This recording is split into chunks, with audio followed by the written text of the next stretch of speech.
Bonjour et bienvenue sur le podcast anonyme pour cette 4e vidéo consacrée à l'OSR. Et maintenant que je suis un peu tout seul, je peux faire mes jeux à moi que j'aime énormément. Alors vous allez voir, ça sort parfois de la philosophie un peu OSR, mais il n'en demeure pas moins très intéressant. Alors, mon chouchou, je commence par dans l'ordre, c'est vraiment mon préféré, c'est mon top 1. C'est un jeu de John M. Starter, ça s'appelle Blood and Treasure, voilà. Là, je vous montre la première édition. On en a une seconde édition. Là, en voici le Monster Book. Mon bouquin des règles va arriver par Lulu, là, bientôt. Voilà, 12e édition. Alors, qu'est-ce que ça a de particulier ? C'est que voilà, moi j'ai commencé vraiment, j'ai beau avoir la boîte rouge depuis que je suis tout petit, j'ai vraiment commencé à jouer à Donjons & Dragons avec la 3e édition. C'est peut-être celle que je préférais, mais je sais qu'en fait elle est dure, elle est compliquée, etc. Et en fait, ce qu'a fait John Starter, c'est avec Blood and Treasure, il a fait un truc complètement dingue, c'est qu'en fait, il a fait considérer que ça, c'est Donjons & Dragons 3e édition, mais qui a été, on va dire, Sword and Wizardry. On va inventer ce vocabulaire. Mais en gros, voilà, c'est la 3e édition simplifiée comme Sword and Wizardry. Donc ça veut dire que vous allez retrouver tous les pubs de Donjons & Dragons, au moins 3e édition. En fait, c'est le Donjons & Dragons contemporain. Vous allez retrouver tous les pubs, toutes les classes jouables. Vous allez vous apercevoir que le bestiaire ainsi que les sorts, ça tient sur quelques lignes. Et voilà, c'est vraiment... Il y a même des dons, mais ils sont très très simples aussi. Voilà, c'est vraiment des D3, mais à jouer avec... façon Sword and Wizardry. La première édition, je pense qu'on la trouve plus vraiment. Ça collait vraiment au D20 système. Dans sa seconde édition, il reste sur cette base-là, mais je trouve qu'il va encore plus loin. Fort heureusement, il se démarque un petit peu de la 3e édition, et il invente plein de choses sur les classes de personnages, sur les guerriers, enfin sur ce genre de choses. Et je trouve que le jeu a pris de l'ampleur. Et c'est devenu mon édition vraiment favorite, déjà de Blood and Treasure, mais cette seconde édition favorite, mais en même temps c'est mon OSR préféré. Alors il faut savoir que entre sa première et sa seconde édition, il a aussi sorti des petits bouquins, ça faisait 40 pages, c'était très amusant, c'était en fait, ça s'appelait Bloody Basic, et en fait c'était sa version basique en fait de son Blood and Treasure. Alors, par basique, c'est-à-dire qu'en gros, 40 pages, vous aviez à chaque fois 4 peuples, 4 classes de personnages, ça allait jusqu'au niveau 6, voilà. Vous aviez un petit bestiaire assez conséquent qui allait avec, les sorts, 2-3 petites notes sur l'OSR ou comment faire ses donjons, et puis basta. Alors, sur les différents Bloody Basic qui sont sortis, vous aviez celui qui était la basique old school, en gros, vous aviez les peuples, les classes, les règles, petit bestiaire, et les sorts, et rien de plus. Vous avez une deuxième version qui s'appelle contemporaine. Alors, il change un petit peu les classes, il rajoute quelques peuples qui sont assez modernes, comme un peuple qui ressemble un peu au Forgeries des Bérons, et puis un autre qui sont en fait les hommes dragons, qu'on a pu retrouver dans des D4 et des D5. Et il rajoute en fait des dons. Donc voilà, c'est en fait pour jouer de manière basique, mais un peu plus contemporaine. Il y a une version aussi qui est un peu conte de fées, j'ai pas vraiment lu pour l'instant, parce que ça m'intéressait un petit peu moins, mais il paraît que c'est assez marrant, on peut jouer des pixies, ou alors on peut jouer carrément l'équivalent d'un petit cochon qui est sur ses petites pattes. Voilà, c'est fait pour jouer un peu les contes de Grimm, ce genre de choses. Il y a une version médiévale, donc en fait toute la magie a été enlevée, et donc c'est le côté en fait médiéval, on joue des chevaliers, des serfs, des bandits de grand chemin, et vous avez je crois des petites règles pour faire pour simuler un peu les sièges, le siège contre un château. Et vous avez une version, c'est celle que j'ai achetée en fait, que j'ai au moins en dur, acheté en dur, qui est la version Weird Fantasy. Alors comme vous pouvez voir, c'est des petits fascicules très fins, et ils sont un peu présentés comme étaient Donjons et Dragons basiques, et si on regarde bien en fait, si vous avez la boîte, ils rentrent dedans.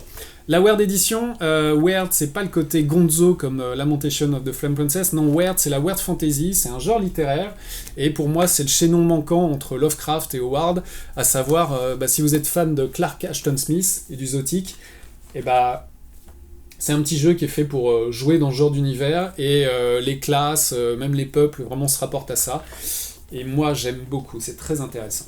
Je continue toujours sur cet auteur parce qu'il est assez prolifique et c'est vraiment un type, dans l'OSR, on n'en parle pas souvent, même s'il a quand même ses petits fans, c'est qu'il a un univers qui s'appelle Node. Alors, voici, je vous en présente deux. Node, c'est son univers, voilà, là c'est le 31-32. C'est du X-Crawl, hein, c'est du sandbox, mais c'est absolument dément. Ce que j'aime beaucoup dans son univers, c'est qu'en fait, c'est un univers... comment je pourrais dire ? En fait, c'est un univers assez antique qui a fait un peu Sword and Sorcery, mais qui est un peu Tolkienisé, c'est-à-dire qu'il y a quand même des elfes, des nains, mais il reste très discret, en fait, là-dedans, et en fait, c'est bourré d'idées. Celui-là, c'est sur une sorte d'empire romain un peu décadent, celui-ci, c'est sur un empire qui ressemble à la Mésopotamie. Enfin, vraiment, moi, j'ai l'impression de retrouver, en fait, le patchwork qu'il y avait sur les illustrations d'Enjeux Dragon et de ADD1, quoi. Vraiment, il y a un esprit là-dedans on a envie d'aller à l'aventure, et en même temps, le patchwork qui marche, et il est pas gonzo, il est pas mal foutu, c'est pas Tolkienisé à fond, c'est... Voilà, son truc est unifié, et franchement, c'est très très très intéressant, et vous avez des heures de jeu, hein. Il suffit d'un seul node, vous cherchez sur sa page Lulu, mais rien qu'avec celui-ci, en fait, je peux faire 3 campagnes différentes. Voilà. On va passer au deuxième jeu. Alors lui, c'est un petit nouveau dans le monde de l'OSR, hein, ça s'appelle Low Fantasy Gaming. Il est arrivé il y a 1 an et demi, 2 ans, il est sorti de Don Seizu, et en fait il a remporté en fait beaucoup de suffrages en fait auprès des gens. Enfin, les gens adorent ce jeu. Il faut savoir que le PDF est gratuit, mais bon, si vous le voulez en dur, faudra forcément débourser un petit peu. Donc jetez un coup d'œil au PDF. Low Fantasy, donc c'est un univers très gritty, la magie, elle est dure à manier, il y a juste 2 peuples, genre les nains, les elfes, mais ils sont très très rares, et à la rigueur c'est presque une option pour les jouer, c'est très humano-centré. Il y a un bestiaire, il y a tout ce qu'il faut, et ce que j'aime bien là-dedans, c'est que ça reste OSR, ça reste pour faire du sandbox, mais dedans il y a plein de petites règles contemporaines qui sont issues de Donjon 3, qui sont issues de Donjons et Dragons 4ème édition. C'est complètement fou, et en fait ça se démarque surtout parce que chaque classe, arrivée à un certain niveau, il y a un choix qui est libre. C'est-à-dire que vous pouvez faire ce que vous voulez de cette classe. Vous pouvez aller chercher un don qui vient d'un supplément D20 et dire au MJ « Oh, j'aimerais bien avoir ce don, si le MJ veut, d'accord. » Vous pouvez avoir la capacité d'une autre classe. Enfin bref, il y a un truc très très libre. C'est complètement fou. C'est bizarrement ordonné, hein, pour lire les règles, c'est un peu le bordel, mais c'est vachement bien. Et il faut savoir qu'il vient de sortir un gros supplément qui est une sorte d'immense sandbox pour ce jeu, et il paraît que c'est vraiment très très bien. Voilà, je vais vous passer le troisième. Il est virtuel, c'est parce que je l'ai uniquement en PDF, je l'ai pas en dur. Voilà, c'est un jeu de Sword and Sorcery, ça s'appelle Crypt and Things. Il en est à sa 2ème édition. Moi j'y ai fait jouer, ça marche vraiment bien. C'est vraiment les peuples, vous avez les peuples de Sword and Sorcery, c'est vraiment humano-centré. Les classes, c'est genre guerrier, barbare, voleur, il doit y avoir sûrement autre chose, puis il y a un petit truc un peu de magicien. Ça vaut le coup pour différentes choses, c'est-à-dire que le jeu a été vendu comme avec un truc très très bien, c'est que tout le monde peut backstabber, tout le monde a une attaque sournoise. Bah ouais, c'est de la Sword and Sorcery, c'est juste que le voleur forcément aura plus de trucs que d'autres, mais tout le monde peut backstabber, donc ça c'est génial. Et pour les sorts, c'est très simple, on n'a pas accès à tous les sorts, donc déjà la liste a été réécrite, et ils sont divisés en 3, vous avez les sorts qui sont jugés de magie noire, de magie grise et de magie blanche. C'est simple, les magies blanches sont souvent les sorts les plus basiques ou les plus faibles, mais si vous tentez la magie noire, vous pouvez le faire, forcément, va y avoir un peu de corruption, ce genre de choses. Donc au niveau des règles, c'est bien agencé, et c'est surtout... Ce jeu est inspiré d'un article qui traînait sur internet il y a pas mal de temps sur les compétences dans le jeu OSR. C'est toujours un peu bordélique, on sait jamais qui en a, qui n'en a pas, comment on les fait, est-ce que c'est un jet sous la caraque, est-ce que c'est des points de compétence à part. Et dans Crypt and Things, ils ont repris un article, je sais pas si c'est les mêmes auteurs, mais ils ont repris un article, ils l'ont adapté, et c'est un truc vraiment bien, c'est qu'en gros, dès que vous voulez faire quelque chose, vous faites un jet de sauvegarde, tout simplement.